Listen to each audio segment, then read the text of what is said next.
It was snowing heavily at the Toronto train station, the kind of snow that sticks to your coat and makes your fingers numb no matter how deep they're buried in your pockets.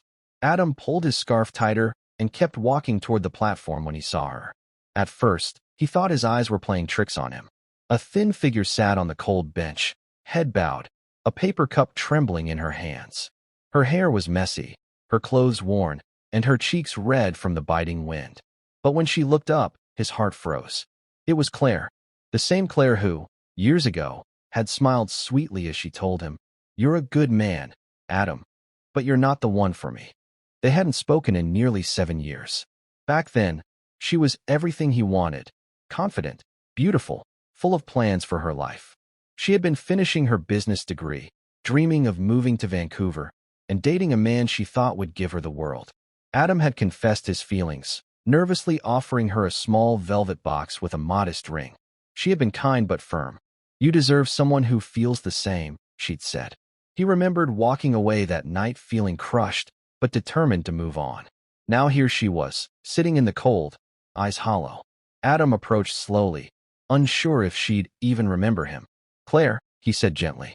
She looked up, startled, recognition flashing in her eyes. "Adam," her voice cracked. "I didn't think I'd ever see you again." He didn't ask the obvious question right away. Instead, he sat beside her, letting the silence stretch while snowflakes landed softly on their coats. Finally, she began to speak. Her life, she explained, had taken turns she never expected. The man she chose over him had promised stability, but instead left her deep in debt. Her family had moved away, her friends had drifted, and she lost her apartment after a series of bad jobs and an illness that wiped out her savings. She had been living in a shelter for the past month, coming to the station during the day because it was warmer than the streets. Adam felt a pang of emotions, sadness, compassion, and something else he couldn't quite name. He remembered how much she had once meant to him, how her laughter used to light up a room. "Claire," he said softly, "you don't have to sit here anymore. Let me help you." She shook her head. "I can't take your pity, Adam. Not after." She didn't finish the sentence. He interrupted her. "This isn't pity. It's kindness. Something we all need, sometimes." Against her protests, Adam took her to a small cafe near the station. Over coffee and warm soup, she seemed to relax, her hands finally steady. He told her about his life, how he'd become a carpenter, started his own small workshop, and stayed in Toronto to take care of his mother after his father passed. He had learned that life rarely went the way you planned, but kindness always had a way of coming back.